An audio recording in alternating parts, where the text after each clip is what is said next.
राजपुर नगर में ब्रजभानु नाम का एक राजा था। वो राजा बहुत न्यायप्रिय और धर्मपरायण था। भगवान का परम भक्त भी था। राजा ने ठाकुर जी का एक मंदिर बनवाया और सुदामा नाम के पंडित जी को उस मंदिर के लिए नियुक्त कर दिया। पंडित जी बहुत भले और धर्म पर चलने वाले इंसान थे। वो राजा से कभी कुछ नहीं मांगते। राजा भी बहुत प्रसन्न रहता। कुछ समय पश्चात राजा के यहाँ एक पुत्र का जन्म हुआ। राजा ने अपनी पत्नी से कहा, हम इस पुत्र को बहुत ज्ञानी बनाएंगे, इसे सभी धर्म और शास्त्रों का ज्ञान दिलवाएंगे। रानी ने कहा, आप जैसा चाहते हैं वैसे ही इसका लालन पोषण कीजिए। पुत्र के कुछ बड़ा होने पर राजा ने उसको गुरुकुल भेज दिया, जहां उसको सभी शस्त्रों और शास्त्रों का ज्ञान मिला।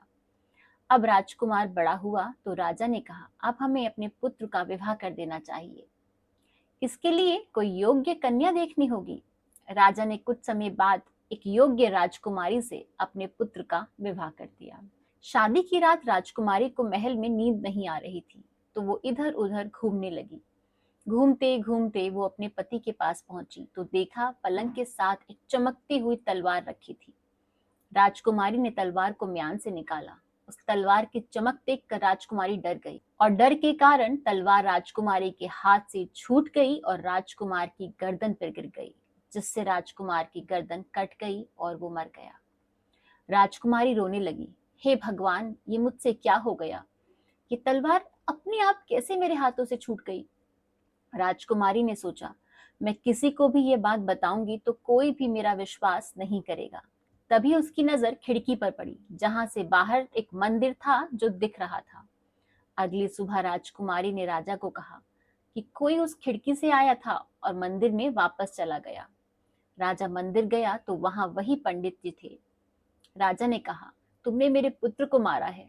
पंडित ने कहा, मुझे 21 साल हो गए हैं महाराज, मैं ऐसा क्यों करूंगा? राजा ने कहा, तुम ब्राह्मण हो, इसीलिए मैं तुम्हें प्राण दंड तो नहीं दे सकता, क्योंकि ब्रह्म हत्या तो पाप होती है। परंतु जिन हाथों से तुमने मेरे पुत्र को मारा है, उन्हें काटने का आदेश देता हूँ। पंडित के हाथ काट दिए गए। पंडित ने राजा को अधर्मी मानकर उसका राज्य छोड़ दिया। परंतु वो ये हमेशा सोचता कि किस कारण मुझे निर्दोष होने पर भी दंड मिला। वो किसी ऐसे की खोज करने लगा जो इस सवाल का जवाब बता सकता। घूमते घूमते वो काशी नगरी पहुंच गए। वहां एक ज्योतिष के बारे में सुना तो उनसे मिलने के लिए उनके घर जा पहुंचे। उस वक्त वो ज्योतिष घर पर नहीं थे। उनकी पत्नी घर पर थी और उनकी पत्नी ज्योतिष को भला बुरा कह रही थी कि पूरा दिन घूमता रहता है और शाम को 2 मुट्ठी अनाज और कुछ पैसे दक्षिणा ले आता है, किसी काम का नहीं है। इतने में ज्योतिष भी घर आ गए, पर तब भी उसकी पत्नी ज्योतिष को भला बुरा कहती रही और ज्योतिष ने एक भी बात का कोई जवाब नहीं दिया। चुपचाप सब बातें सुनता रहा, कोई विरोध नहीं किया। ये सब देखकर पंडित हैरान था।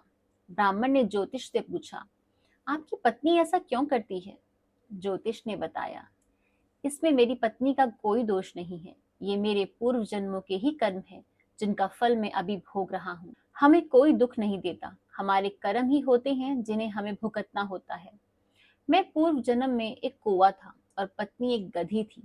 इसकी पीठ पर एक जख्म हो गया था जिसमें कीड़े पड़ गए थे। मैं वो कीड़े खाने के लिए इसकी पीठ में चोंच मारता, जिससे इसको बहुत पीड़ा होती। एक दिन मेरी चोंच इसकी पीठ की हड्डी में अटक गई। ये दर्द से तड़प उठी। इसने दर्द के कारण दौड़ना शुरू किया और वो गंगा जी में जाने लगी कि शायद पानी की लहर से चोंच निकल जाए। पर पानी का बहाव बहुत तेज था और हम दोनों उस पानी के बहाव में बह गए और हमारी मृत्यु गंगा जी में हो गई। गंगा जी में मृत्यु के कारण इस जन्म में मैं ज्योतिष और ये ब्राह्मण बनी। इस जन्म में ये बार बार मुझे कोसती है। अपने मुख यानी अपनी चोंच से, अपने मुख से मुझे कड़वे वचन कहती है और बार बार मुझे आहत करती है। मैं इस बात को अच्छे से जानता हूँ, इसीलिए चुपचाप अपने कर्मों का फल भोग रहा हूँ। पर क्योंकि मैंने पिछले जन्म में जानबूझकर या इसे दुख देने के लिए चोंच नहीं मारी थी, इसीलिए एक दिन ये ठीक हो जाएगी और सब कुछ ठीक हो जाएगा। अब ज्योतिष ने कहा, आप कहो, आप कैसे पधारे हैं? तब पंडित ने सब कह सुनाया और बोला, आखिर बिना दोष के मुझे ये सजा क्यों मिली? ज्योतिष ने कहा, इसमें किसी का दोष नहीं है, सब तुम्हारे कर्मों का ही फल है। पूर्व जन्म में वो राजकुमार एक कसाई था और राजकुमारी एक गाय थी। तुम एक ब्राह्मण थे। एक दिन कसाई से जान बचाते हुए गाय जंगल की ओर भाग गई और कसाई उसके पीछे पीछे भागा। तुम जानते नहीं थे कि वो कसाई है और तुमने इशारे में अपने हाथ उठाकर बता दिया कि गाय किस ओर भागी है। कसाई ने गाय को मार दिया। इसी कारण से इस जन्म में राजकुमारी के हाथों से राजकुमार की मृत्यु हो गई और क्योंकि तुमने हाथ से इशारा किया था इसीलिए तुम्हारे हाथ काट दिए गए। हम जो भी दुख भोगते हैं सब हमारे ही कर्मों का फल है। इसलिए इस बात को स्वीकार कर लो और आनंद से जीवन बिताओ और अपने कर्मों को भोग लो। आज की वीडियो अगर आपको अच्छी लगी है और आपको इससे कुछ भी शिक्षा मिली है तो हमारी इस वीडियो को लाइक, शेयर एंड कमेंट जरूर कीजिएगा और ऐसे ही और वीडियोस के लिए हमारे channel mystery and mind with Chitra को सब्सक्राइब करना मत भूलिएगा।